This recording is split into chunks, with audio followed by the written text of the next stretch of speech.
What is the most important question we should ask ourselves in this life? So the most important question that we should ask ourselves in this life is, what would Paulogia do? I don't know about that, but I have heard worse philosophies. So what would Paulogia say if he were confronted with the evidence that we have? Will wonder no more. Confront me with the evidence.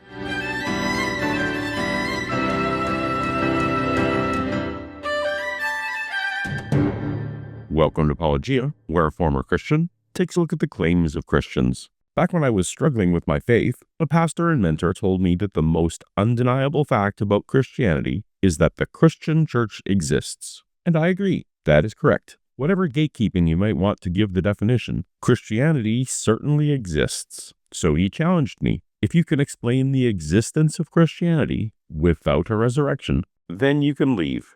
After months of carefully considering this, it became evident to me that sincere experiences of Peter and Paul alone fully explained the historical data, and that there were many reasons two individuals might be sincerely mistaken. Over the years, I've fleshed out and articulated this idea, to the point where it is now known as the minimal witnesses hypothesis. Earlier this year, there was a trio of responses that were so shallow and ineffective, I made a public service video called How Not to Defend the Resurrection Against Minimal Witnesses, to help future Christian commenters from avoiding the least effective critiques, most of which boil down to, that's not what the Bible says. The Bible says Jesus rose from the dead. So that's not a useful criteria for evaluating naturalistic explanations. It came to my attention recently that a YouTube channel called Tavo San Abi has been posting some critiques of minimal witnesses. Now, if you're new to this channel, I'm a lifelong atheist and now a reluctant believer, and that's a journey that we explore on this channel. I'm not a pastor, I'm not an apologist, I don't have a ministry, but I am a professor at a university in a non-theological field, and I'm interested in talking about issues around theology, morality, and philosophy. My only previous engagement with Professor Owl was his inconclusive work in the field of candy research. Mr. Owl, how many licks does it take to get to the Tootsie Roll center of a Tootsie Pop? Let's find out.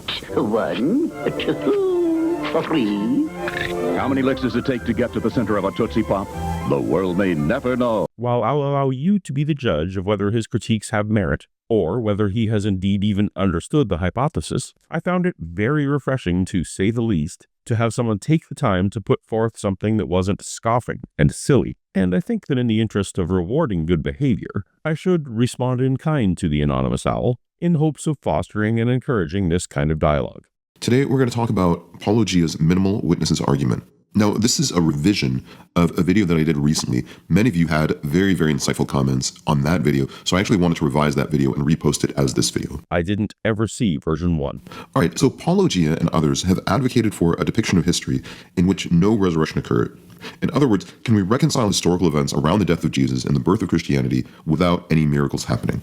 Now, Paulogia deserves a lot of credit for popularizing this argument, and he's also really advanced it and refined it in a lot of different ways.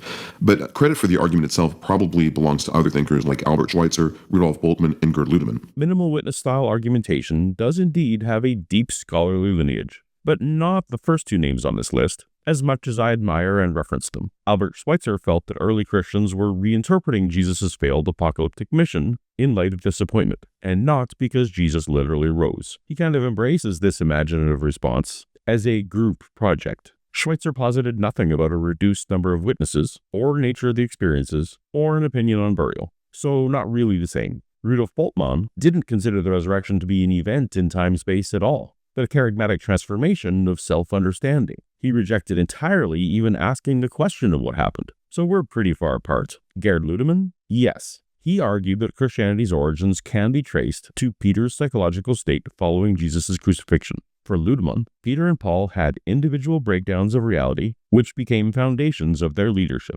But this general notion goes back much farther than that. Recently deceased John Shelby Spong, Willy Marxson in the 1970s, and German scholars Adolf von Harnack around 1908, David Strauss around 1880, and Theodor Keim in 1873. They all advocated for a primacy and sufficiency of Peter in a similar manner that I do. Even though I initially came to it independently, I now merely stand on the shoulder of giants.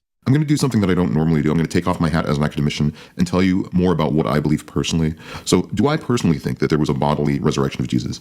The answer is honestly, I really don't know. I really do sincerely go back and forth on this question. I think this does put me in a good position for tackling this question with relatively little bias. I'm less concerned about your bias, and instead really wishing you'd just put your academic hat back on for the discussion.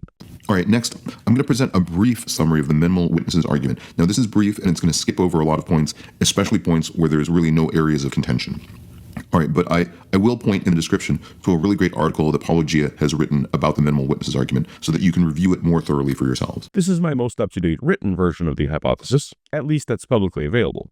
I'm glad you linked it, but honestly, I'd much rather that you would have read it carefully. You called it a great article, so I assume you read it once. But so many of your critiques would have been avoided altogether if you'd have read it carefully. But let's see what you've distilled. The points that we're going to address that are related to the minimal witnesses argument in this video are, number one, Peter's experience can be reconciled as a post-bereavement hallucination. Yes and no. Certainly, I think that post-bereavement hallucination was a plausible candidate as the catalyst for Peter's resurrection beliefs. So I guess I do think those things can be reconciled, as Tavo puts it, but nothing about minimal witnesses hangs on that being the exact catalyst. Here's what my article actually says. Distraught after the death of his mentor, Simon Peter became sincerely, albeit mistakenly, convinced that Jesus had appeared to him. That's a vastly different proposition. You're going to want to question the sufficiency of grief hallucinations, and that's fair to do, and excited to get into it. But let's not frame me as saying that PBHE is a load-bearing beam.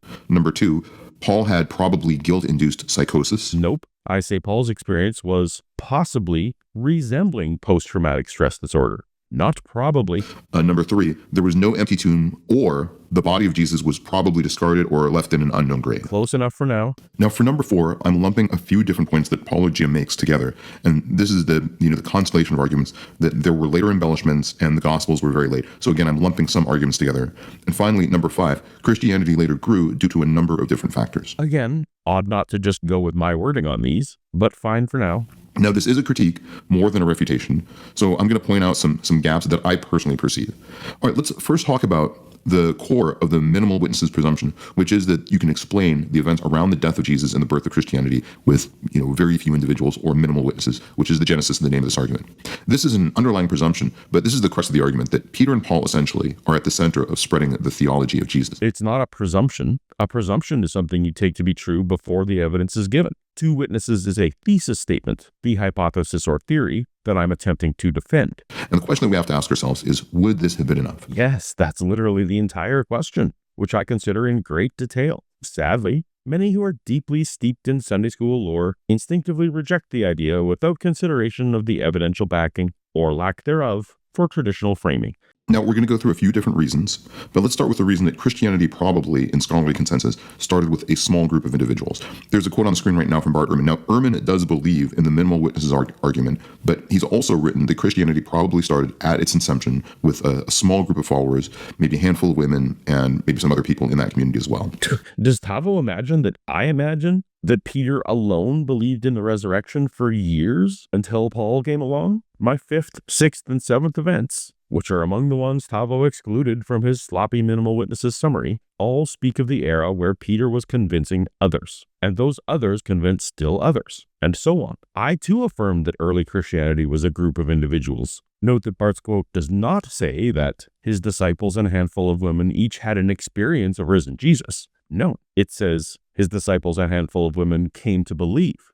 How or why they came to believe is not specified by Bart. If the Bible is to be believed, every time Peter spoke, hundreds of people came to believe in the risen Jesus based on his words alone. Indeed, every Christian for the past 1900 years has come to believe based on this testimony. Why should we imagine some mechanism preventing these particular disciples and women from coming to believe for the very same reason? To insist that the first joiners had to have had a personal experience is a special pleading fallacy of an egregious kind. Rodney Stark also, in The Rise of Christianity, delineates that Christianity probably started as a small community of believers, not just one or two individuals. Again, actually read the quote on screen. Stark is arguing against those who view Christianity as a mass movement. He's not arguing at all against a single original believer. I, too, loudly affirm that there was a small network who, as Stark puts it in his own words, convinced one another of the truth of the new faith.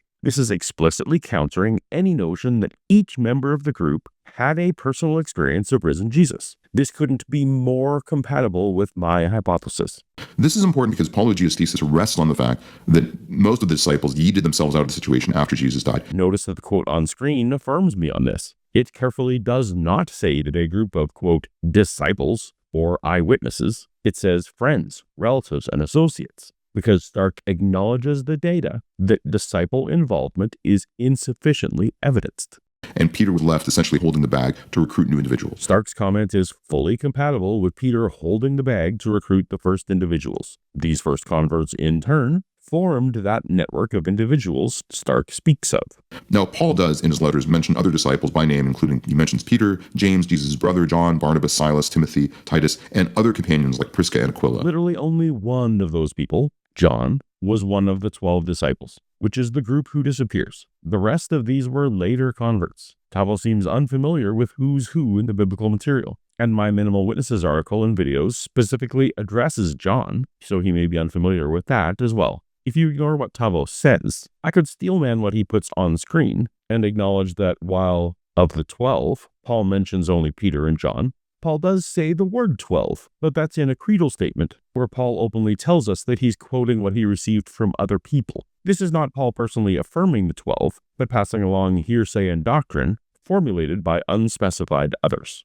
My problem is that I don't think that there's enough analysis in the Minimal Witnesses argument itself supporting the Peter/Paul genesis mechanism of the birth of Christianity. Not enough analysis. I'd encourage anyone interested to check out the notion of the primacy of Peter in scholarship, which takes all kinds of forms, from Catholic defense of papacy, to evangelical missionary models, to skeptical scholar views like mine, and everything in between. Various versions of Peter First ideas come from Gerd Thiessen, Hans-Joachim Schultz, John P. Meyer, Larry Hurtado, Dale Allison, Paula Fredrickson, Bart Ehrman, and Gerd Ludemann, to name a few. We're not all lockstep in every detail, but there is some serious work on this topic. How much analysis do you want? My other problem is that this argument does rest heavily on the idea that there were no other followers that stuck around. It leans not on no others stuck around. Again, Tavo's sloppy conflation of followers and the 12 does him no favors. If he read it carefully, he would have seen me talk about the followers who stuck around. Peter's claim of witnessing the risen Jesus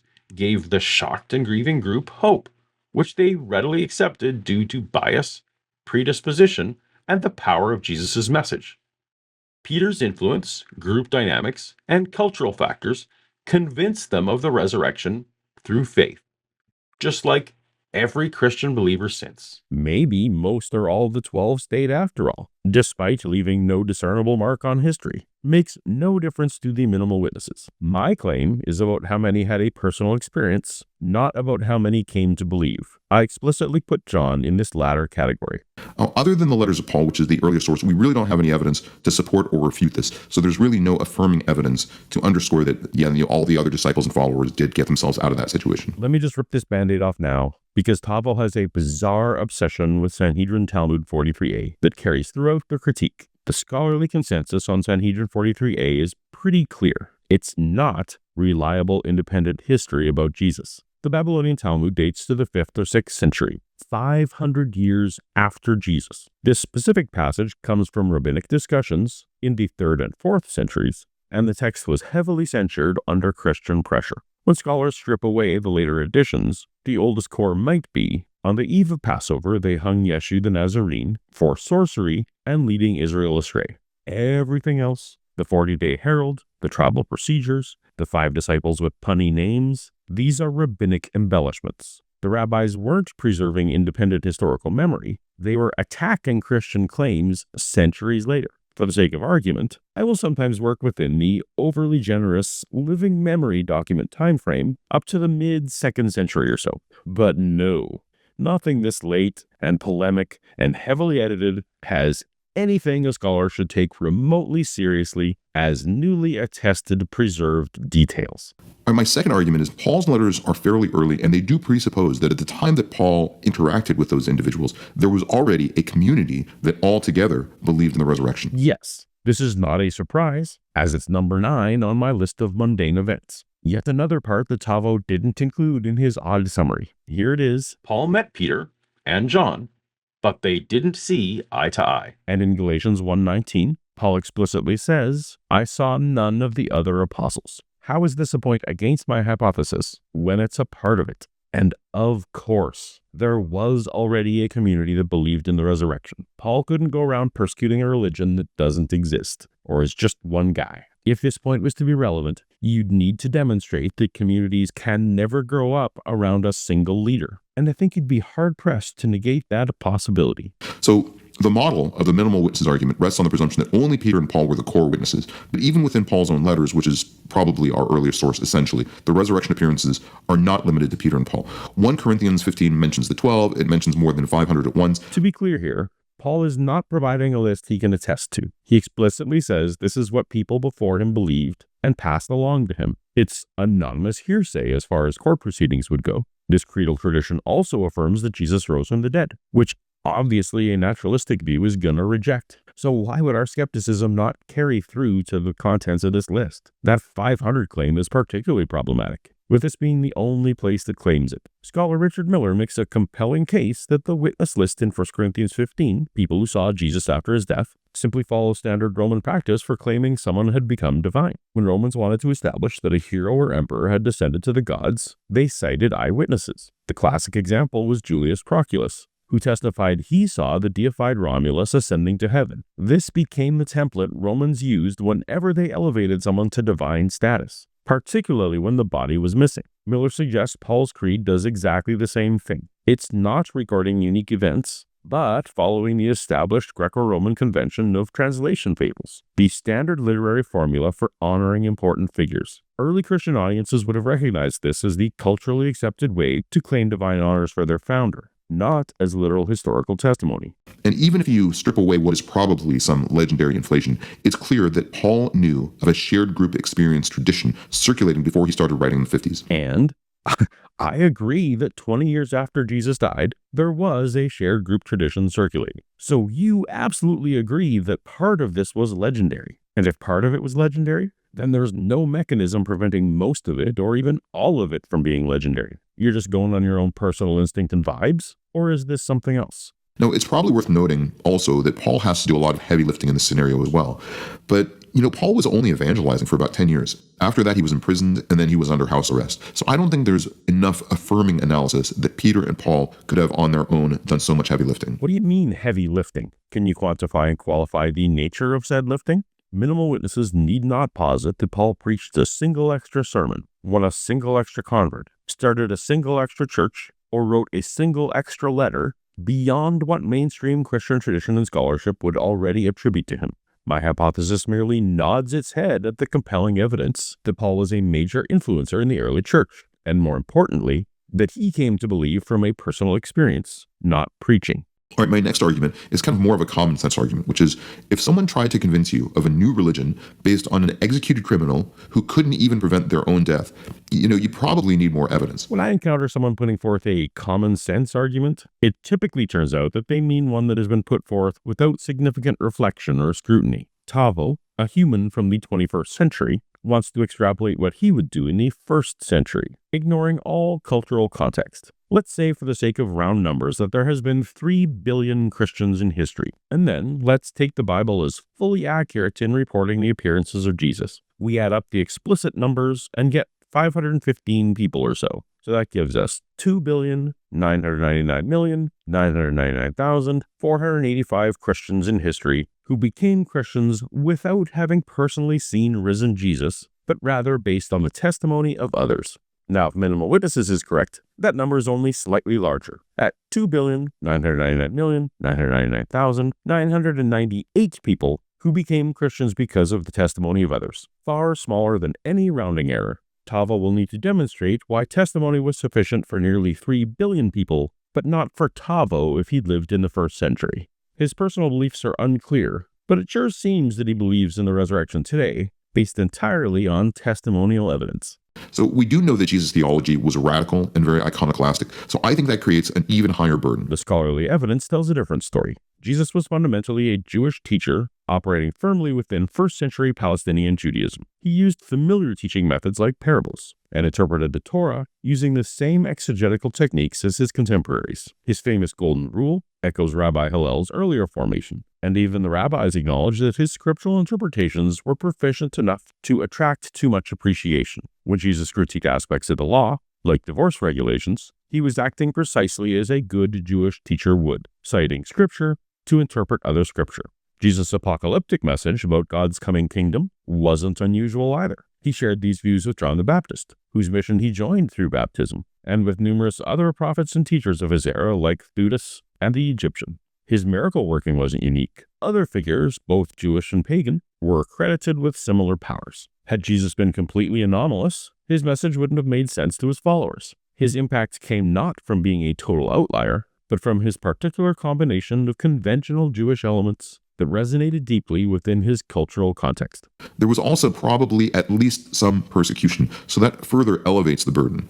Paulogia's arguments sort of mitigate the amount of persecution that Christians underwent, and says that some of those persecutions were for other disruptive behavior. It's not what I'm just saying. It's the reasonable conclusion from the historical data, whether Jesus actually rose or not. When we look specifically at the first century, Roman authorities reacted to behavior and perceived political threats, not abstract religious beliefs. And importantly, there's no evidence for sustained continual persecution of Jesus' followers by the Roman government during this period. The only imperial action we know of in the first century is Nero's response to the Great Fire of Rome in 64 CE. If the accounts are correct, Nero used Jesus' followers as scapegoats, and Tacitus indicates they were punished for the crime of arson. The brutal executions that followed were a cover-up, not religious persecution. In fact, Peter and Paul were among those killed in this roundup, and as such lends no corroboration for their beliefs, because Nero gave no salvation for recanting. Nor could Peter and Paul have anticipated this political turn when their beliefs about Jesus were being formulated.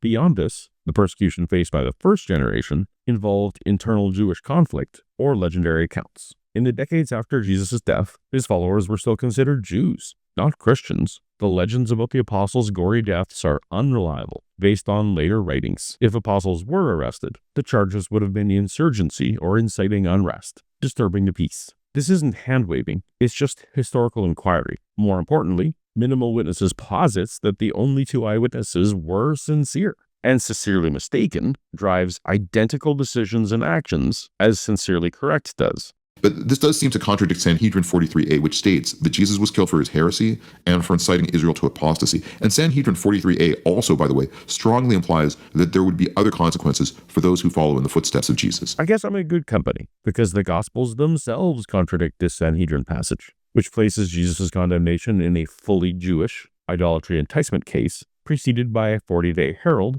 implying stoning, then hanging, and attributing capital authority to the Sanhedrin. The Gospels report a rapid post-Passover arrest process, culminating in Roman crucifixion, requiring Roman jurisdiction without any herald, stoning sequence, or Jewish capital authority under Rome. This is like complaining that Star Wars contradicts Spaceballs. I am your father's brother's nephew's cousin's former roommate. Tavo's treating a late, hostile legal satire about Jesus, like it's an independent, procedural, first-century headline about Jesus' life and followers.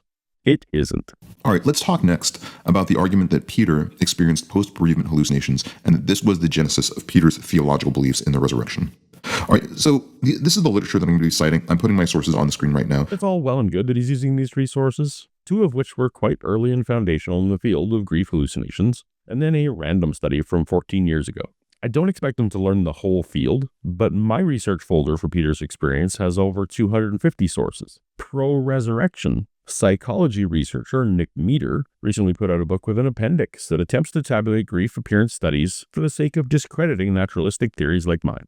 And he includes 18 studies while mentioning over 40 others, including several newer studies. I mention this primarily to say that several of Tavo's claims are correct only if you cherry-pick a few studies and ignore the broader field. This literature suggests that post-bereavement hallucinations occur in about 30 to 60% of the bereaved population. Now, here's a pro tip. If you ever see a huge range in prevalence in the literature in anything in scholarly literature, you can be pretty certain that they're probably working off different definitions. True. Different studies use different definitions. But all of those definitions are sufficient for my modest minimal witness claim that Peter had an experience that he thought was risen Jesus. All categories of grief hallucinations qualify for this. Unfortunately, Tavo is falling into the same trap of attempting to force grief hallucinations to conform to the legends found in the Gospels. I had hopes that he would avoid such folly, but alas. So I have a bunch of arguments of why Peter's experiences are at least very atypical for post-bereavement hallucinations. Number one, we know that the overwhelming majority of post-bereavement hallucinations, including the overwhelming majority of where this entity has been studied, include spousal relationships. If you include spousal relationships and parent-child relationships, that accounts for 90% of post-bereavement hallucinations. This is the kind of statement you can make only when considering a mere 3 self-selected studies. He chose the hallucinations of widowhood, which obviously considered only widows. So that's an automatic 100%, telling us nothing about the populations that they didn't survey. Bereavement among elderly people is also specifically age-constrained to a population whose mentors are long gone. While slowly shifting, this lack of subject diversity has also plagued grief study in general. In Shelby Jacobs' influential work on the topic, she notes that the symptoms of traumatic grief, one of which is grief hallucinations, might follow any death that is personally devastating, and this refers to anyone the bereaved person identifies as a person with whom they had a close and confiding relationship. This might include immediate family, first-degree relatives, and intimate friends and supports. This definition relies on the subjective judgment of the bereaved person. Attempts to list objectively all the variations of significant other become laborious and pedantic. I can make a separate video with the receipts if warranted, but for now, I'll allow this vastly more recent 2020 interdisciplinary report on bereavement experiences summarized for our purposes. Sensory experiences of death occur across cultures, in all age groups, and in all types of relationship loss, regardless of religious affiliation. So this is an obsolete objection. Many post-bereavement hallucinations are olfactory, so involving a scent. I can't even begin to guess where Tavo found this. I've never seen it. The Klugman 2006 paper has smell at 19%, below visual, auditory, and tactile. The Haraldson 2009 study says the olfactory cases were fewest, only 4%. The Linson 2022 study has scent experiences well below visual experiences, which was the most common. So this is an odd statement. And to be honest, I'm not even clear on why Tavo included it, even if he thought it was true. Many are just a subjective sense of the presence, the persistent presence of the individual. So, no actual sensory hallucination. The minority of post-bereavement hallucinations are visual. When they are visual, less than 5% involve any kind of conversation. Once again, I can't stress enough that Minimal Witnesses doesn't need or propose that Peter's experience was sensory only. Argumentation insists on falsely requiring this. That said, once again, Tavo is using potentially obsolete numbers that I can't cross-reference. Psychology researcher Nick Meter's book was written specifically to refute grief hallucination theories, and even its aggressive downplaying of all sensory experience concludes far higher numbers. Tactile 5%, visual 14%, auditory 15%, and verbal 12%. Tavo may need to read the recent literature and try again. So you're seeing a lot of different facets of post-bereavement hallucinations that where Peter doesn't meet the criteria. In other words, again, both an obsolete argument and a non sequitur to my hypothesis. There has never been a case report or any literature ever explaining a situation or a scenario where a post-bereavement hallucination converted into any kind of delusion that the loved one was still there or had returned to life or was still living in any, definition of the word living. So I really combed the literature and I could not find a single case where someone with a post-bereavement hallucination actually developed a delusion that their loved one was still with them in this world in any meaningful way. Forgive me if your claims thus far cause me to be skeptical that you actually combed the literature. Sir? What? Are we being too literal? No, you fool. We're following orders. We were told to comb the desert, so we're combing it. The first grief hallucination study was published in 1971. That means that all the literature available to be combed was studying subjects raised in a modern, mostly Western, post-Enlightenment worldview. Modern Western culture is what they call monophasic. We treat waking perception as real and visions or sense presences as imagination. But in the grand scheme of human history, most societies, like first-century Judaism, have been what they call polyphasic, where dreams, visions, and non-sensory encounters are seen as meaningful and potentially real. A grief hallucination of a deceased mentor can feel real in any culture, but in a polyphasic culture, it is far more likely to be interpreted as an actual encounter, validated by the community, and reinforced into lifelong belief, rather than being dismissed or hidden. This cultural lens helps explains why grief-driven experiences could become unshakably real and proclamation-worthy. This isn't my conjecture. If you want to read more on cultural frameworks in conjunction with reel-making, while you wait for my writing project to eventually complete, check out the scholarship of Charles Laughlin, John Pilch, Peter Crafford, Tanya Luhrmann, and Bruce Grindle, just to name a few. That the studies done since 1971 aren't culturally relevant to the first century isn't surprising, and therefore largely irrelevant. Now, these are also always individual and solitary, so even if you explain Peter's conversion with a post-bereavement hallucination, you can't explain any other disciple experience, and you can't explain any reported collective experience. That is correct and irrelevant, as Minimal Witnesses does not attempt to explain anyone else's experience in this way, and explicitly doubts that any collective experiences happened at all. That's kind of the point of the hypothesis, which Tavo should presumably understand. Another important point, which is kind of a common sense argument, is if post-bereavement hallucinations are common, then how come there's no other resurrection cults from other fallen leaders? You mean, how come there's no other resurrection cults from fallen leaders that you've heard of? Of all the cults that have existed in history, we know of only a sliver of a percentage. An individual who's convinced a deceased person was alive again isn't a cult by itself. Only a subset of such delusions would involve an activist leader, and only a subset of those would subsequently attempt to convince others, and even fewer would actually succeed in convincing others of the delusion. And only a subset of those would gain enough critical mass to happen to catch the eye of a historian. This argument from silence tells us nothing about how many grief hallucinations were considered veridical. At best, it would tell us that few such delusions became massively popular. Here's the thing. Obviously, not every delusion becomes a religion, but every religion begins with a delusion. Well, I'll accept the religion you believe. That one is obviously the real one and isn't based in a delusion. It's also important to note that there was no resurrection belief in Jewish theology. So this would have required the invention of an entirely new theology. Now, there was this idea that resurrection could occur, but essentially only as an eschatological event. So first century Jews probably would not have naturally taken the leap from a post-bereavement hallucination to the idea that God had raised their teacher. It's too bad Tavo has fallen into the apologist pattern of treating Judaism as if it were monolithic, as opposed to the highly divided and factional reality that historians are well aware of. Even the New Testament depicts different groups like the Pharisees, Sadducees, and others who disagree on resurrection theology. The Gospels even depict people who thought Jesus was actually John the Baptist raised from the dead. How could this be squared with the non-nuanced view Tavo is advocating for here? It can't. One of the famous things about Jews is they don't agree. I mean, read the Talmud. The whole point of the Talmud is not to give the set laws. It's to show this rabbi says that, but this rabbi says this. Yeah, but the other rabbi says this other. It's all disagreement. The whole thing is disagreement. So to say Jews believed X, Right? it's like, Americans believe X. About what? Like, oh, this is the American view on abortion, This is the American view on immigration. This is the American view on whatever, gun control. I mean, pick something. There's no American view. There's lots of views. And so Judaism's like that. So no, it's a bit crazy to say no Jew would believe this, that, or the other thing. Especially when you start seeing what Jews did believe, by the way. It's been in the last 50 years that people started realizing, whoa, Judaism was diverse. I think a much better statement could be that the apparent resurrection came from something that might involve some psychological factors that are as yet undetermined. I think that's a much more defensible statement than saying, yes, definitely the disciples' experience is very clearly what we know of as post-bereavement hallucinations. Again, this isn't what I said or claimed. While potential causes are innumerable,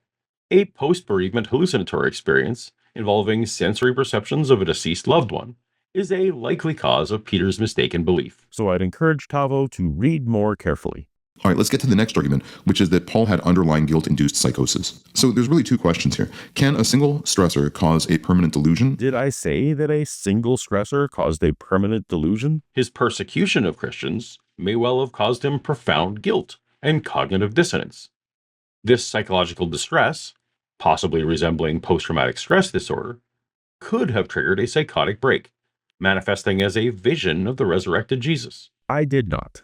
Side note, in future Minimal Witnesses work, I will likely speak of moral harm here rather than PTSD, but that's an active research topic and not an important nuance for this critique.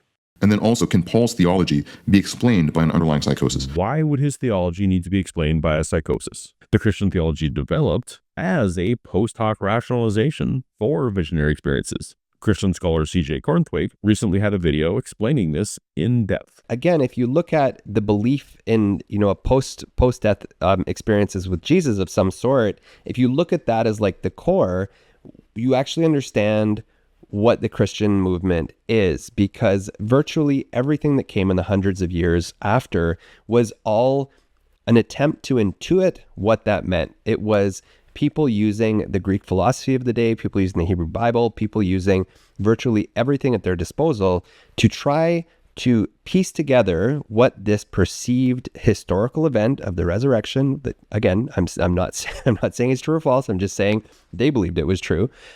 It's people trying to piece together what this is. So the DSM-5, which is the main psychiatric manual of diseases, recognizes that you can have a brief psychotic disorder triggered by stress, but this is an uncommon entity, it's short in duration, and usually involves acute stress rather than chronic stress. So persistent delusions across decades really requires an underlying chronic organic brain disorder like schizophrenia. Refer back to our previous discussion about the huge blunder of ignoring cultural and contextual disanalogies between studies of monophasic subjects and the consideration of people living in polyphasic societies. Paul, in particular, loudly and proudly considered visions and revelations to be superior forms of insight than his day-to-day five senses. First, his description of seeing risen Jesus is decidedly non-concrete, but also in his letters, everything seems to come from visions and revelations. This is most clearly expressed in 2 Corinthians 12. I will go on to visions and revelations from the Lord. I know a man in Christ who 14 years ago was caught up to the third heaven. Whether it was in the body or out of the body, I do not know. God knows. And I know that this man, whether in the body or apart from the body, I do not know, but God knows, was caught up to paradise and heard inexpressible things, things that no one is permitted to tell. Paul makes it clear that he can't tell if he was in or out of his body for the truths that he heard, and he doesn't seem to care. This is not someone who's hyper-skeptical of hallucinations.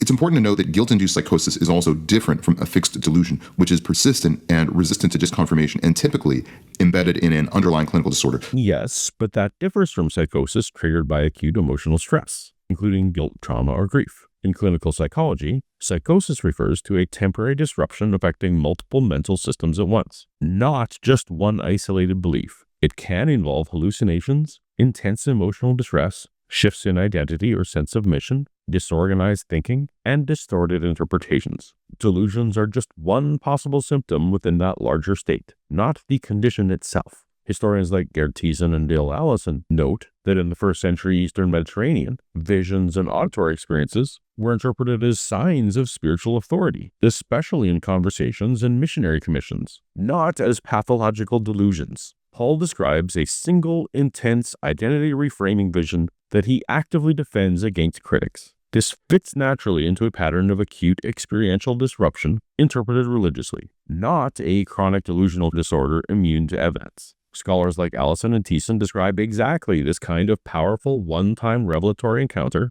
that redirects someone's mission. So when one says psychosis in a larger state, they mean the mind temporarily in flux, affecting perception, emotions, identity, and interpretation, not just one stubborn belief. Paul reads like someone describing that kind of transformative moment, not someone with a lifelong, evidence-resistant delusion. So Paul's belief in the resurrection was unwavering. It lasted over 30 years. It lasted through imprisonment, through flogging, through shipwreck, and finally through execution. So Paul's conviction was probably not the residue of a fleeting hallucination. It was a permanent, organizing center of his life. Paul's lifelong conviction and suffering don't rule out a single acute visionary catalyst as the origin of his beliefs. In psychology, the endurance of a belief doesn't diagnose the duration or nature of the mental state that produced it. A brief but intense episode can launch a conviction that shapes an entire life. History's full of people who sincerely endure hardship, even death, for beliefs sparked by singular, revelatory, or emotionally extreme events. The fact of suffering shows sincerity, not the epistemic source.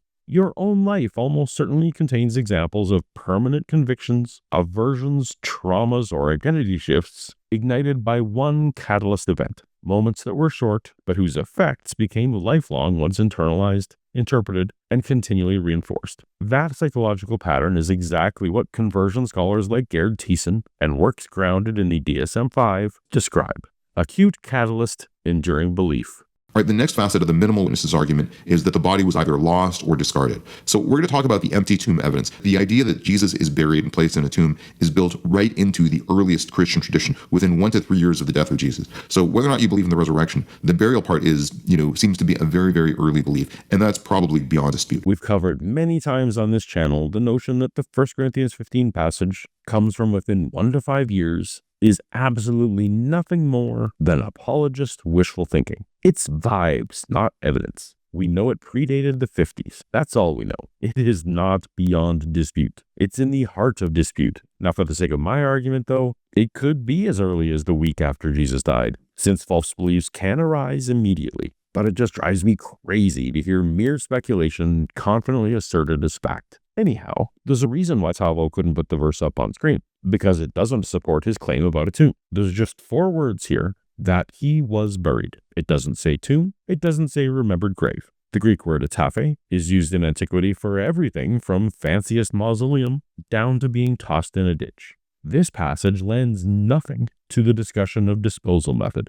Second, we have the Jewish context. So the Torah in Deuteronomy commands that even executed criminals must be buried before sundown. This is what I call the distraction of when. I have long videos dedicated to why the evidence for Judean exceptions to Roman crucifixion treatment are flimsy and unconvincing. But in a rapid-fire video like this, squabbling over when is entirely unimportant. I very much doubt Jesus' body was in a resting place by sundown, but ultimately, that has no bearing on whether his body ended up somewhere remembered. It's the who and where that matters, not the when.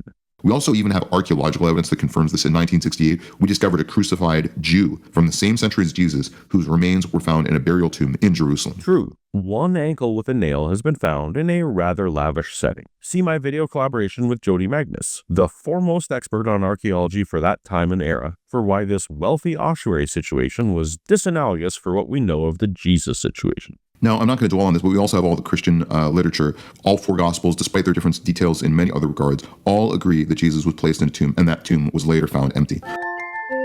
Paul uses language that conveys, burial rites, an actual interment of the body of Jesus, and essentially an entire funerary process. He absolutely does not. He uses the word etaphe, which is devoid of context about how. Now, this point becomes even stronger when we look at the later Jewish bulimic response. And we have some documentation of what that response was from at least as early as the 2nd century onward. And we have dozens of Jewish counter-narratives that have survived. And none of these counter-narratives suggest that the body of Jesus was lost or discarded. Every single one of them starts with the problem of the empty tomb. Yes, because they were living in a world where they were accepting Christian claims at face value. None of the Jewish counter-narratives denied that Jesus was doing miracles either. They explained his magic away as trickery or from the devil, rather than deny the magic. That's not evidence that Jesus actually did miracles. It's just the way religious claims were argued at the time. Now, I want to turn more directly to Paulogia's challenge, because he argues that the body of Jesus may have been discarded in a common grave, or that the location of the grave was never known. But what he's relying on is evidence that happens in Roman practices from after 70 CE. Now, this was after the Jewish War, after the siege of Jerusalem, and after the Second Temple was destroyed. That Romans left criminals hanging on the crosses for days because the humiliation was part of the punishment is well attested before and after 70 CE. For example, Horace, Diodorus Siculus, and Livy all established this pattern from before Jesus was born. What Tavo likely meant to argue is the apologist talking point that this practice didn't apply in the province of Judea until the Jewish War. I've never read a single historian of any stripe that denies the humiliation practice throughout the empire. Again, this weird idea that one province had an exception is, in my opinion, flimsy and undersupported. But that's a long argument that is ultimately unimportant here. My question about the fate of the body of Jesus focuses on who dealt with the body. And as far as I know, historians are unanimous that if it had been the Romans who dealt with Jesus' corpse, that it would have been left hanging and discarded. You know what? Let's just roll the tape, since Tavo seems unfamiliar with what I'm arguing. Apologists often focus on the timing of Jesus' body's removal. But the crucial question is who disposed of it. If the Romans were responsible, the body would have been left on the cross, possibly to be eaten by animals, as this humiliation was considered part of the punishment. If a Judean religious exemption existed, despite explicit records to the contrary regarding Jesus' case of treason, the responsibility would have fallen to the family to successfully petition those in power. Mary, being of modest means and lacking influence, would have faced significant obstacles in securing the body and transporting it from Jerusalem to Nazareth for a simple pit grave. In the absence of family, the priesthood would have taken charge. However, Jewish law mandated that criminals be left in a separate, designated graveyards of the condemned in a dishonorable and secretive manner. In the expected scenarios, the location of Jesus' body remains unknown. For it to be otherwise would require the same authorities who condemned Jesus to honor him mere hours later, a notion nearly as implausible as a resurrection.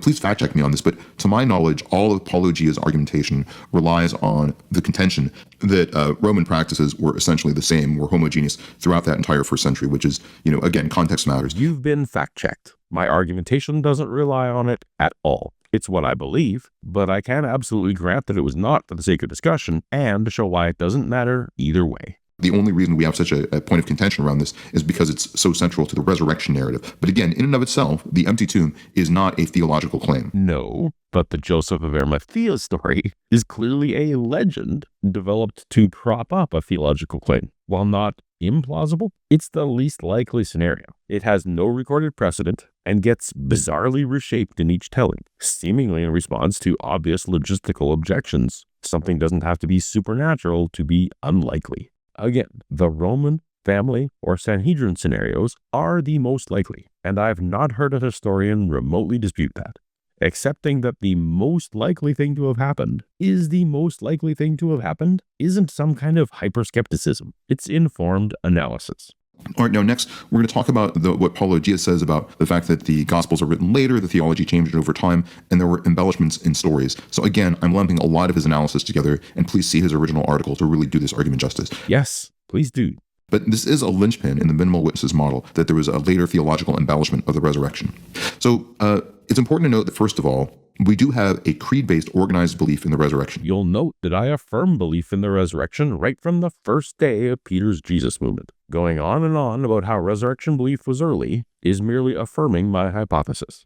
As sure as we can be of anything that happened 2,000 years ago, I think we can be pretty certain that the resurrection was not a later theological embellishment. You seem to be confused. I posit that in the period of the oral tradition before the Gospels were written, the details about the resurrection became embellished. I do not posit the idea of a resurrection is an embellishment. That is an important distinction. I'm saying the fish story got bigger with each telling, but there was an initial fish story.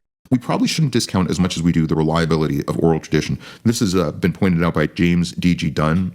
I'll just put a quote on the screen. The informal controlled oral tradition model, developed by Kenneth Bailey and adopted by James Dunn, proposes that early Christian communities exercised informal control over the tradition, maintaining stability in the core elements while allowing flexibility in the peripheral details. The evidence comes primarily from his personal observations of Middle Eastern village gatherings in the 20th century, observations critics call anecdotal and unsymptomatic. Theodore Whedon questioned whether modern Arab Christian culture can tell us anything reliable about first century Jewish Palestine, given the enormous cultural and chronological gaps. When he examined Bailey's specific examples, he found discrepancies that undermine claims of reliable preservation. The informal controlled oral tradition model is not widely accepted even among Christian scholars. Samuel Bierskog, Craig Keener, and Bart Ehrman are among those who've written pretty devastating critiques. In fact, Bart was recently on this channel talking about it. Kenneth Bailey and James D.G. Dunn propose an informal controlled model. What are these views? Yes, I deal with them. I deal with them in my book, and I show why they're not acceptable anymore because they have been shown to be wrong. But we do have lots of cultural and archaeological examples where oral traditions have verified important information. And thousands of examples where they do not. The possibility of preservation doesn't equate to likely preservation in a religiously charged context. The Jesus movement was first spread face-to-face through storytelling, where the goal was to win converts, not preserve historical details. This overriding evangelical imperative is relatively unchallenged. Claims of apostolic oversight are logically naive and discredited by significant splintering in the movement even in the early days. The mission work and church planting was done by later converts, not by the 12. To paint this era as anything other than the Wild West is based on wishful thinking and disanalogies, not evidence.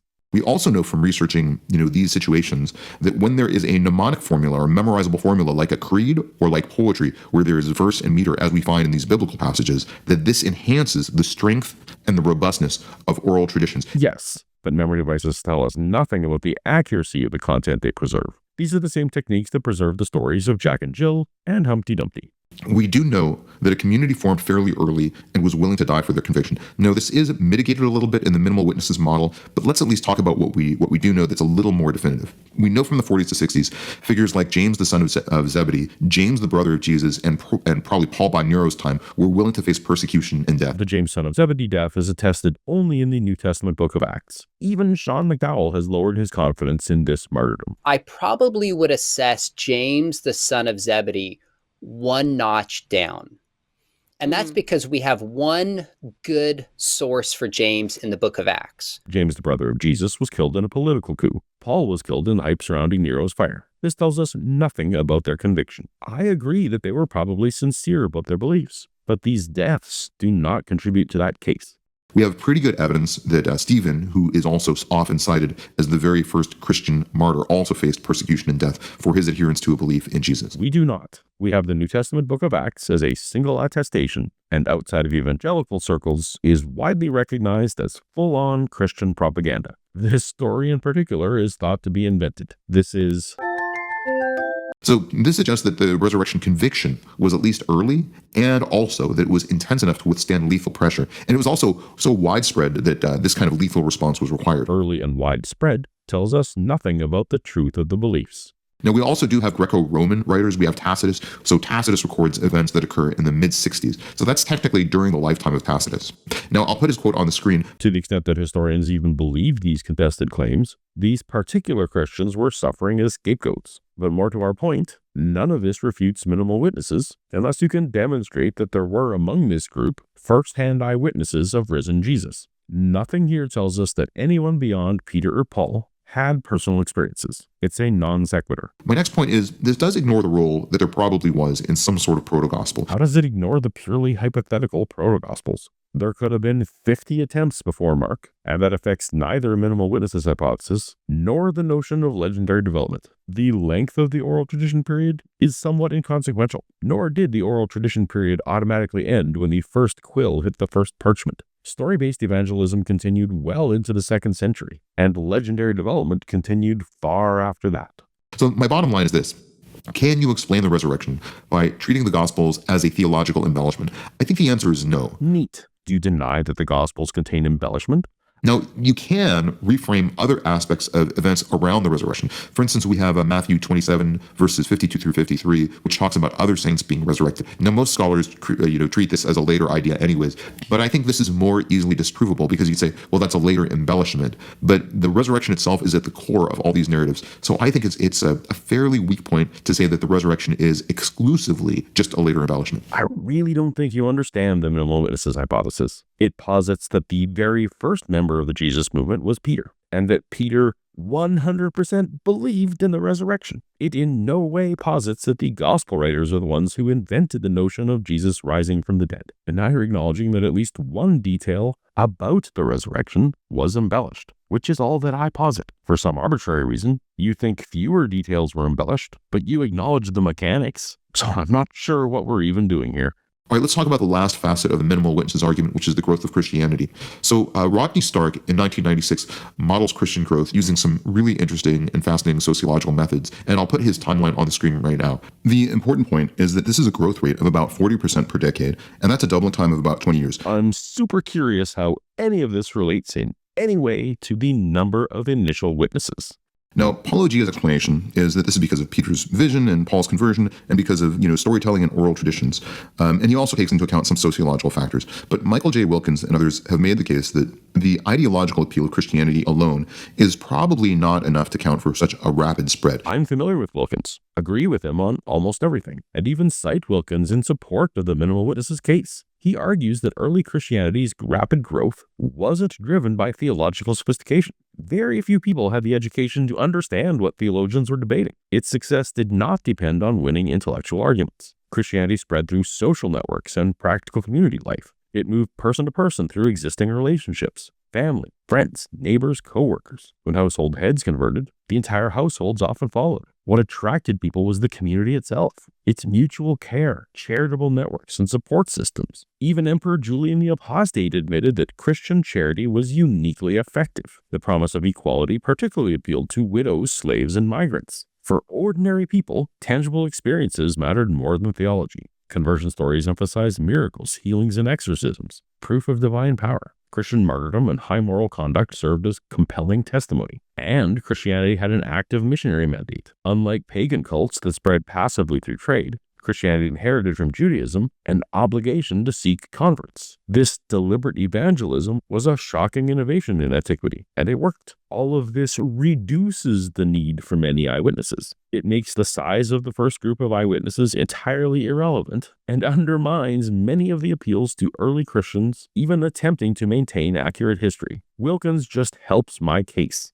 Now, we have to also remember the context of first century Judea. There was no internet, we're dealing with an illiterate population, so they only had to talk verbally to each other. They couldn't just write down books and hand the books out. So such an explosive timeline for the expansion of Christianity is, I think, at least hard to explain through the mechanisms that Paulogia lays out in the minimal witnesses model. Because of what? Vibes? 12 eyewitnesses makes this plausible, but 2 is just silly? Based on what exactly? Again, everything you just said strengthens my case, not weakens it.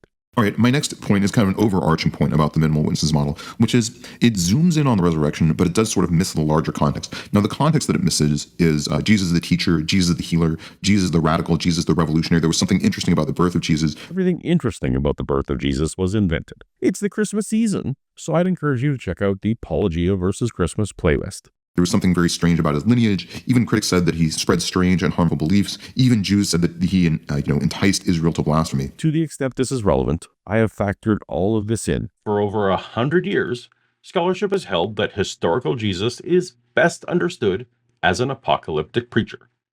His earliest and most reliably attested sayings consistently align with apocalyptic themes, including the imminent arrival of God's kingdom, the call to repentance, and the anticipation of an eschatological reversal in which the righteous are rewarded and the wicked are punished. My next argument is, again, kind of an overarching common sense argument. So we're sort of at an impasse here where I think even if you're a big fan of the minimal witnesses model, you have to admit that it's either false or it's possible, but it's exceedingly unlikely, and we're going to talk about why. Excellent.